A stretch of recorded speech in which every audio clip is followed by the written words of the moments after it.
Napaawang ang labi ko sa gulat dahil yumuko si Lander na parang sundalo at sa sumunod na segundo ay tiniklop niyang isang tuhod para lumuhod at ang kanang kamay nito ay inilagay sa kanyang kaliwang dibdib. Eksaktong-eksakto ang suot niya na parang sundalo sa ginagawa niyang pagluhod ngayon. Lander, mahina akong bulong. Opo, Papa. Pinapangako ko po. Magtiwala po kayo ni Mama sa akin. Ang kanang kamay ni Papa ay pinatong niya ang palad sa ulo ni Lander. Masaya ako, Lando, anak. Masaya ako para sa inyo ng aking anak. Pagpalain ka naman ng may kapal at palagi kang mag-iingat. Marami po salamat, Papa. Tumayo sa pagkakaluhod si Lander kaya napatingala ulit ako sa kanya. Hindi naghiwalay ang mga mata namin ni Lander hanggang sa ang kanang kamay ko na ang hawak ni Papa at ibinigay kay Lander. Magmahalan kayong dalawa mga anak. Hiling ko lang na sana huwag kayong susuko sa isa't isa. Hindi ko na napigilan na nagbagsakan ng mga luha ko sa mata. Para akong nananaginip at kung panaginip man ito ay ayoko munang magising dahil pakaramdam ko'y lumilipad ako sa sobrang saya. Masaya ang puso ko sa araw na ito at hindi ko ito makakalimutan. Habang buhay. Si Papa, sila ni Mama ay walang pag-aalinlangan na mahalin ko si Lander. Pinayagan nila ako na mahalin at magmahal. Kahit na hindi pa man kami matagal na nagkakakilala ni Lander, ay may basbas na ng magulang ko ang pagmamahala namin ni Lander at suportado sila sa aming dalawa. Ang saya ng puso ko, parang nalulunod sa sobrang saya. Ngayon ko lang naalala ang sinabi ni Lander sa akin kanina nang ihatid niya ako sa trabaho kaya pala excited siya na magkita kami ay dahil dito. Kahit na nakaramdam ako ng disappointed dahil nasanay akong sinusundo niya pero hindi nito ginawa, hindi man lang din sumagot sa chat ko. Niyakap ako na mahigpit ni Lander. Ramdam ko ang malakas na pagtibok ng kanyang puso tulad sa akin. Mahal kita. Mahal kita, baby. Kahit malaking tao at mukhang tigas si Lander, ay may halong panginginig ang boses nito sa bawat sambit ng pagmamahal nito sa akin.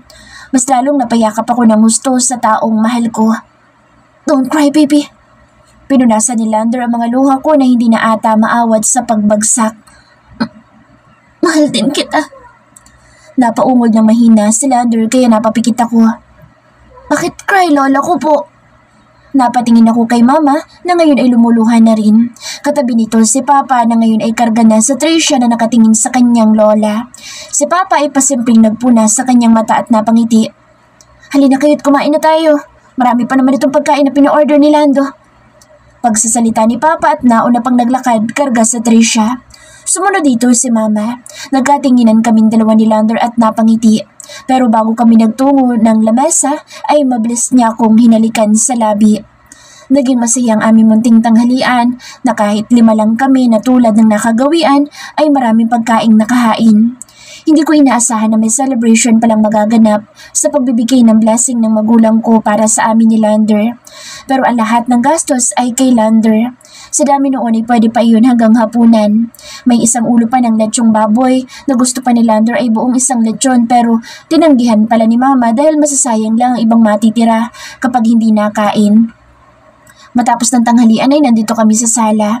Magkatabi kaming naupo ni Lander sa malaking sofa, habang si Papa naman ay nakaupo sa armchair at katabi ni Mama na kumuha ng upuan sa kusina.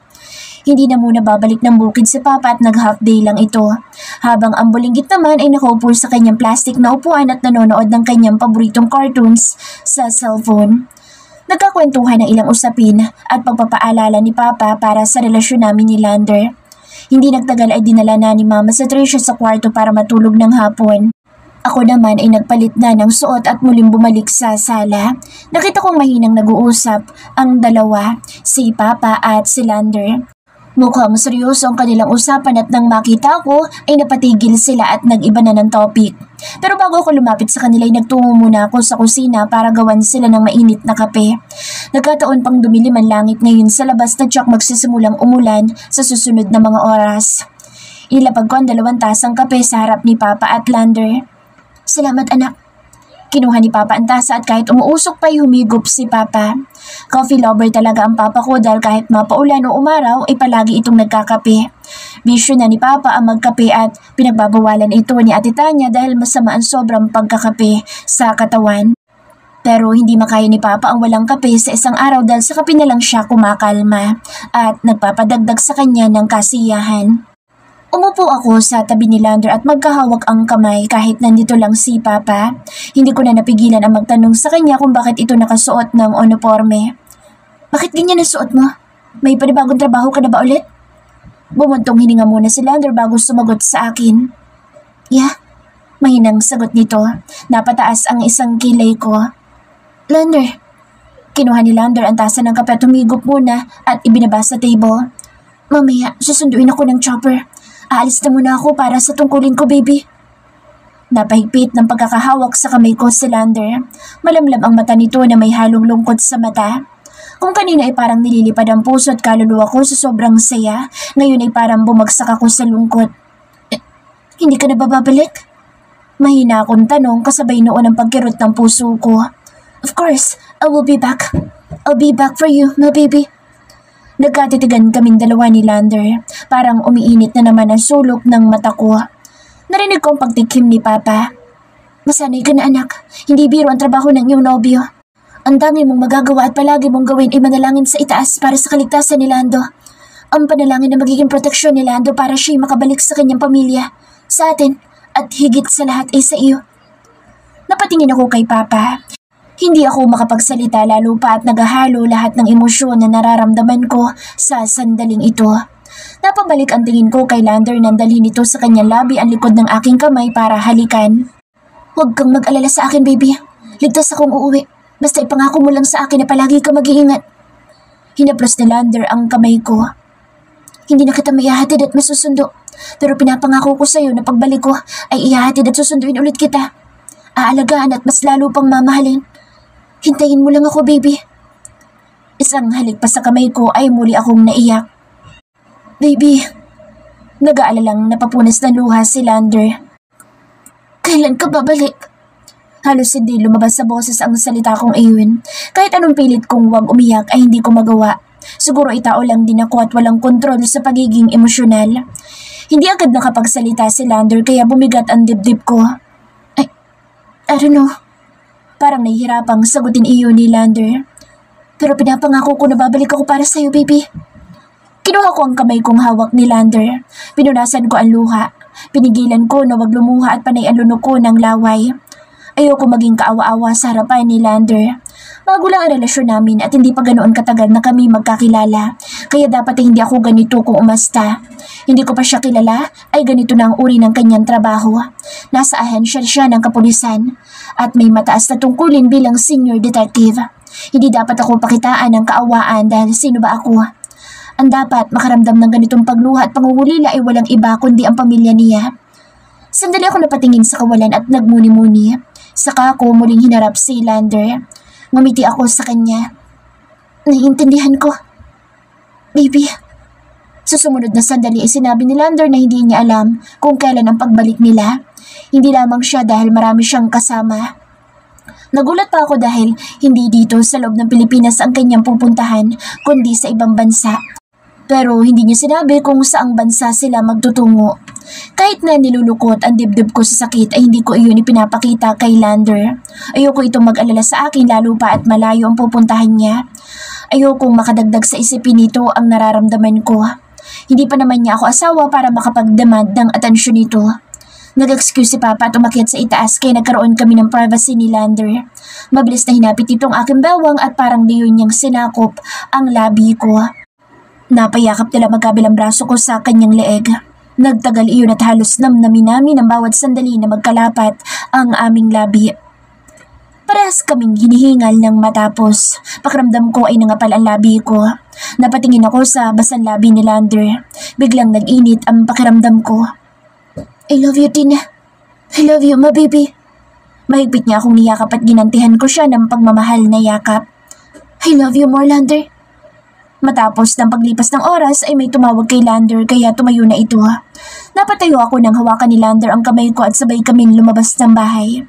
Nagulat ako nang ibinigay sa akin ni Lander ang susi sa kanyang apartment. Lander? Ikaw muna magmamayari ng bahay habang wala ako, baby. Pwede mong dalawin. Pwede ring hindi. Nasa sayo. Don't worry, baby. Bayad ng ilang buwan ang apartment ko. Napatingin lang ako sa susi na hawak ko. Ganoon na rin sa susi sa sasakyan niya. Hindi na iyon magagamit pa kaya ibinigay nito iyon sa akin. Kahit anong pagtanggi ko ay wala akong nagawa. May dinukot sa bulsa si Lander. Kunutang mo ko sa nakitang black card. Kinuha muli ni Lander ang kamay ko at ibinigay ang card. Ano yan? For you, baby. Lahat ng kakailanganin mo at pangangailangan nila mama at papa at ni baby Tricia ay dyan mo kukunin. Lahat ng gagastusin sa araw-araw at lahat ng gusto ng pamilya ay dyan mo kukunin. Nanlaki ang mata ko at bahagyang nanginig sa hawak na black card. Ngayon lamang ako nakakita ng ganito pero nakakarinig na ako na kapag may black card ang isang tao ay ibig sabihin lang noon ay sobrang yaman ng tao. Mabilis ako napailing at ibinalik sa kanya ang black card. Hindi, sa'yo yan. Ayokong humawak ng ganyan. Salamat na lang sa pag-aalok mo pero hindi ko matatanggap yan, Lander. Hindi iyon tinanggap ni Lander at mariin niya akong tinitigan. Baby, nasa malayo ako.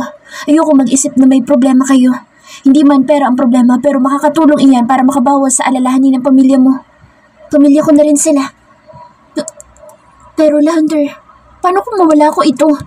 Napahaplos sa pisngi ko si Lander. Baby, malalaman ko kapag nawala ang black card. I have access to my account. Napatingin na lang ako kay Lander.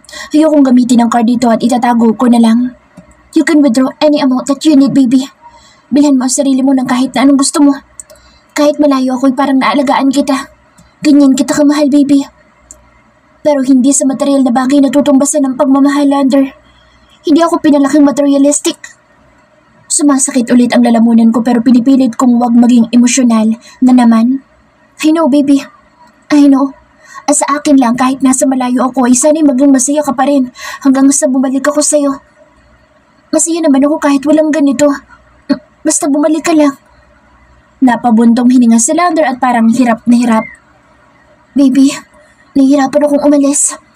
Pero sinumpaan ko ang tungkulin ko kaya kahit masakit sa akin na iwan kay hindi ko magagawa. Lander, hindi yan ang ibig ko sabihin.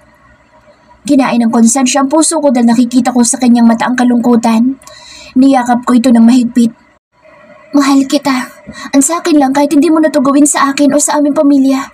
Basta bumalik ka lang. Hihintayin kita, Lander. Ganyan kita kamahal. Para akong bata na napaiyak sa dibdib ni Lander. Sobrang mahal ko ito at ganito pala kasakit kapag umaalis ang taong minamahal. Kahit na alam ko magbabalik ito. At hindi ako papayag na hindi ito babalik sa akin. Namumugto ang mata ko nang muli ay may tumawag na kasamahan ni Lander. Kailangan na raw nilang umalis. Isang backpack lang ang dala ni Lander. Magkahawak kamay kami lumabas ng gate kasama si Papa sa likuran namin. Nakaabang ang big bike ni Lander. Mag-iingat ka, Lando. Anak, umuwi ka ng ligtas. Tinapik ni Papa sa balikat si Lander. Yumuko naman ang huli at nagmano bilang paggalang. Opo, makakaasa kayo ni Mama. Uuwi po ako ng kompleto ang katawan. Nakuha pang magbiro ni Lander kahit hindi naman nakakatawa. Napatingin kami sa pintuan kung saan nagmamadali si Mama karga si Tricia na mukhang bagong gising. Mag-iingat ka, Lander. Opo, Mama. Marami po salamat. Nagmano rin si Lander kay Mama. Hinawakan naman ni Lander sa ulo sa Tricia at hinaplos ang buhok nito. Tito Pogi! Baby Tricia, magiging kompleto ng pamilya mo. Malapit na. Hindi ko naintindihan ang sinabing iyon ni Lander dahil mas nanaigang kalungkutan ang puso ko sa pag-alis nito. Bumitaw na sa akin si Lander at sumakay sa kanyang big bike. Pero bago isinuot nito ang helmet ay mabilis akong lumapit. Ingat ka. I love you. Tumingkayad ako at mabilis na hinalikan sa labi si Lander. I love you more, baby. Bumitaw na ako sa kanya at lumapit sa magulang ko. Gusto kong umiyak na naman pero pinigilan ko dahil ayokong may makakita sa aking ibang tao. Isunuot na ni Lander ang helmet at nagsimulang paandarin ang kanyang motor. Bye-bye, Tito Pogi! Lahat kami ay kumaway sa kanya hanggang sa tumakbo na ito at hinatid na lang namin si Lander ng tanaw. Nang mawala na sa paningin namin si Lander ay nagsalita si Papa. May tuwala ako sa itaas na makakabalik na maayos at ligtas. Si Lando. Bago kami pumasok sa loob ay nahagip ng mata ko ang maraming tao sa kabilang tawid. Hindi ko na malaya na maraming tao ang nandoon na parabang nanonood ng sine. Halos karamihan ay mga tambay sa tindahan ni Aling Marites at mga tsismosang nanay. Inignora ko na lang ang mga ito dahil hindi naman sila nakakatulong sa buhay ng pamilya namin. Pagkapasok ko ng bahay ay nagsalita si Mama. Pasensya ka na anak kung hindi namin sinabi sa iyo. Ayaw kasi namin na mabigla ka sa pag-alis ni Lando. Nagulat man kami sa relasyon ninyong dalawa ay masaya naman kami ng papa mo, tulad ng sinabi ng papa mo kanina. Hinawakan ako sa kamay ni Mama. Itong ginawa nating celebration ay para sa iyo talaga anak. Itinuro ni Mama ang bawat decorations at pagkain na tinakpan ng iba. Sumakto lang sa pag-alis ni Lander ngayong araw ang kasiyahang ito sana. Marami pa naman sana siyang plano. Pero siguro sa kanyang pagbalik niya ay pagpapatuloy. Dahil kaninang umaga lang din daw siya tinawagan ng kanilang bossing ba iyon? Big Boss, sagot ni Papa. Oo, yun nga. Hayaan mo at ganoon talaga kapag nasa gobyerno ka, nagtatrabaho. Basta hindi ka lang nangingikil sa mahihirap at gahaman sa kapangyarihan at tsak napapala rin ang buhay ni Lander. Hindi na ako nakapagsalita. Hapon na at ilang oras na lang ay maggagabi na. Umakyat ako sa kwarto ko at nahiga. Feeling ko ay naubos ang lakas ko sa araw na ito.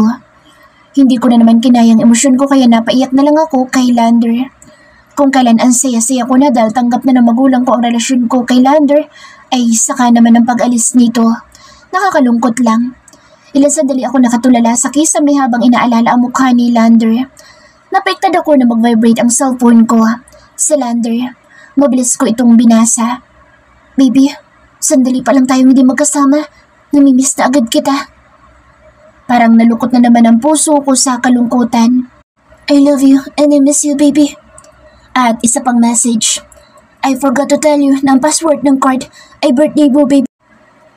Ito ang unang gabi na walang paramdam sa akin si Lander. 2:00 na ng madaling araw pero ang mata ko'y dilat na dilat pa. Hindi ko alam kung anong posisyon sa pagtulog ang gagawin ko dahil hindi ako dalawi ng kahit konting antok. Si Lander. Napapunas na naman ako ng luha. Simula nang umalis siya, ay tumawag ito ng isang beses. I'll be missing you so much, baby.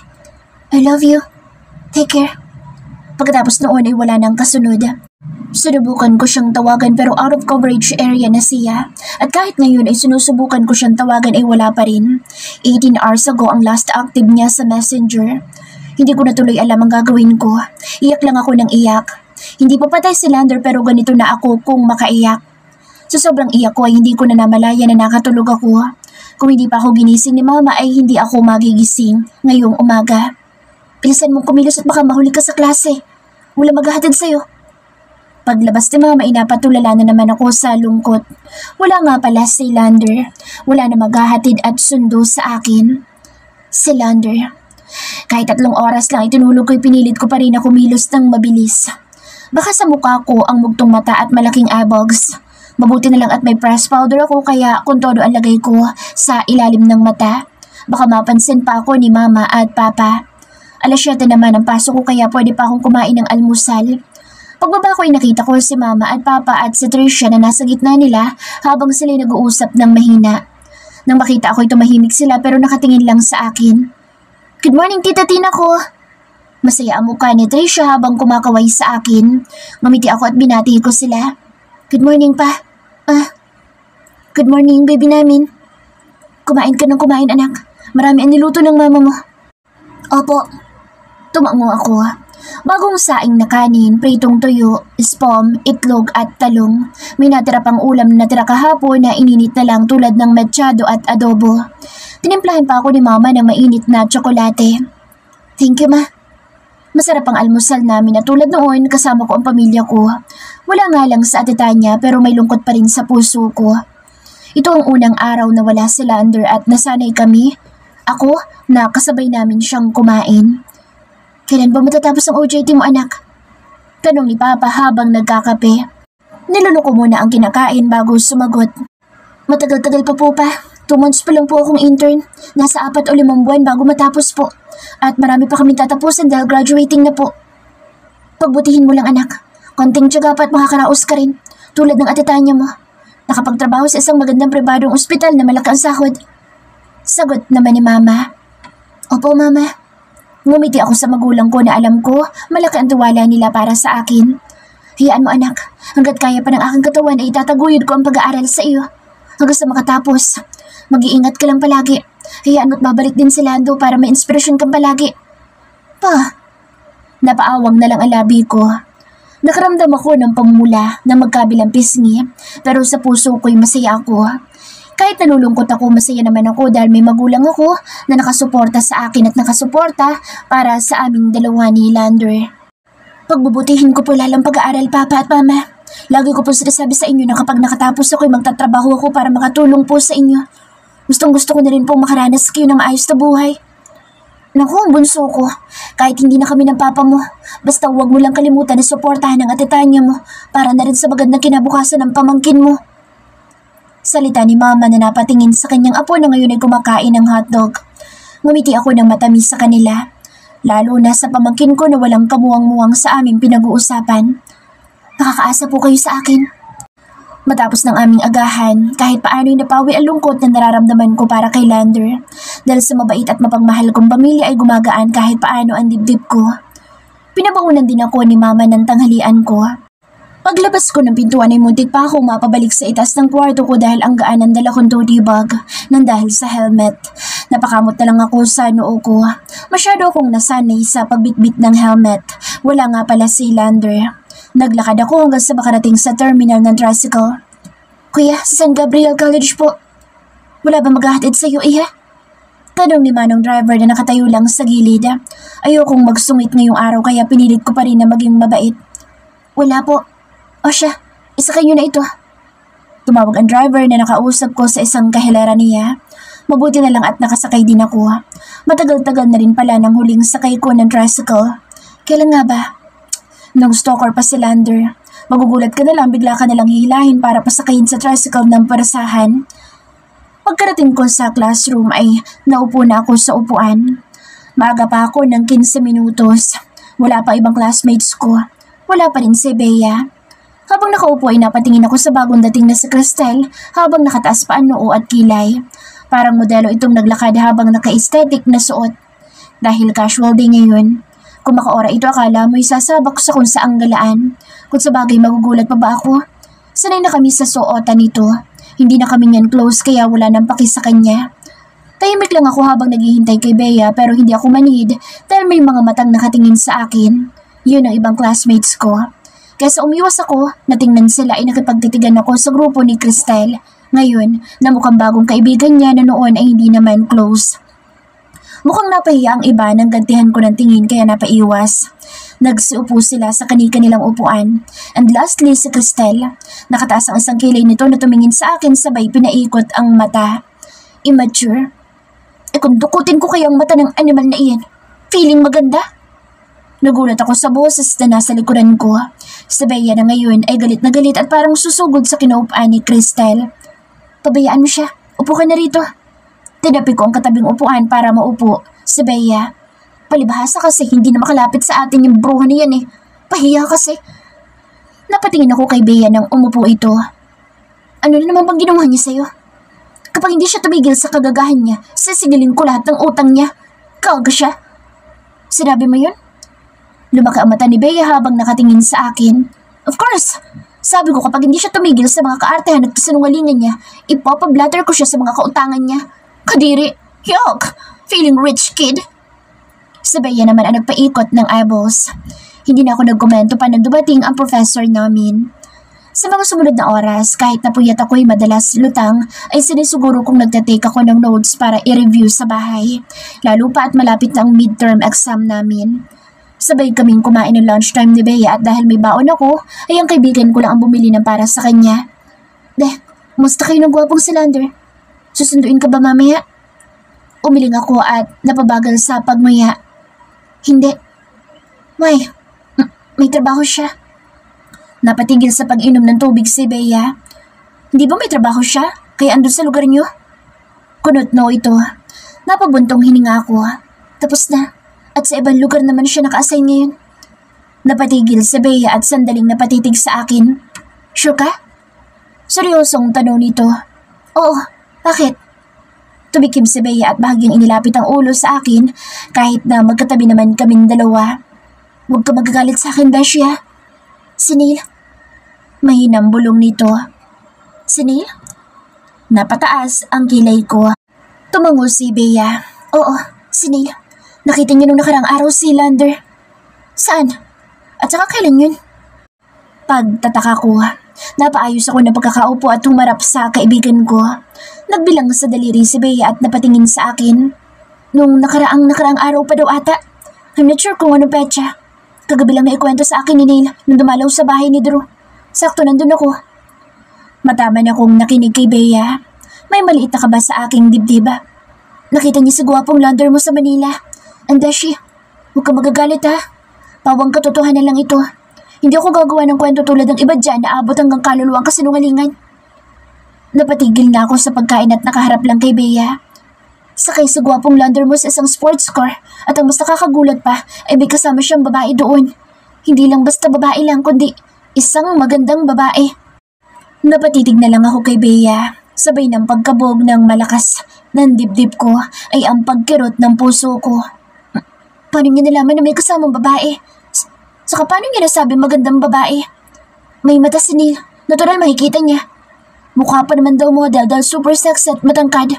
And take note, kasama pa niya noon sa Drew. Kaso lang hindi nakita ng pinsan ko.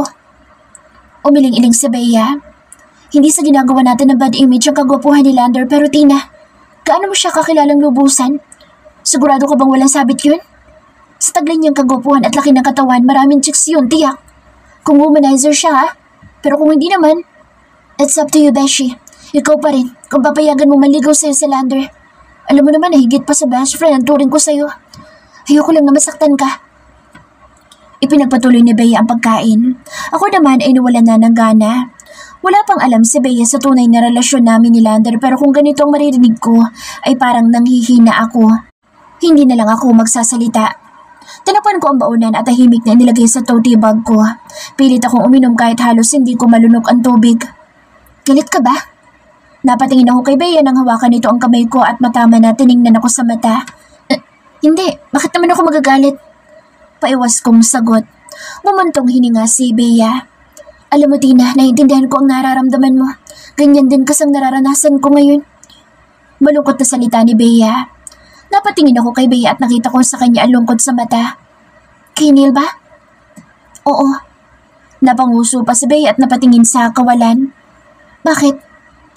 Ang sabi niya dati, kaya raw siya umuwi dito sa bansa galing Italy, dahil gusto ninyang mag-asawa. Then, naikwento na ng mama ko ang tungkol kay Neil nung panahong kinuha ito bilang tagaluto sa kanyang kumare at kasama pa noon si Papa. Narinig ko sila ni Drew na nag-uusap about girls. Alam naman nating lahat na dead sa yung pinsan kong iyon.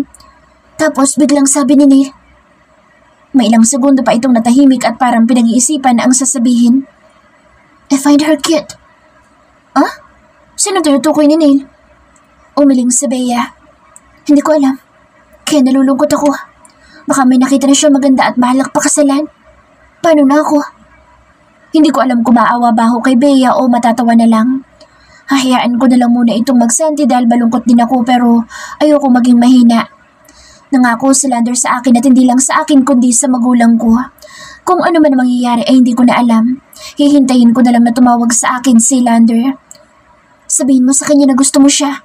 Malay mo naman, ikaw pala yung cute na sinasabi niya sa pinsan mo.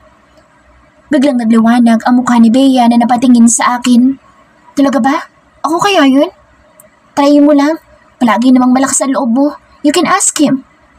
Bumalik na kami sa classroom para sa susunod na law subject namin. Kung ako'y medyo may bigat sa dibdib pero pinipilit ko mag-aral pa rin, itong si Bea naman ay hindi na nawala ang malaking ngiti sa mukha. Mukhang nagkaroon ng pag-asa dahil sa sinabi ko kanina. Buti pa si Bea, kunting push lang sa kanya maganda na agad ang mood. Samantalang ako, heto, nangihina ang puso. Gusto mo sumama sa akin?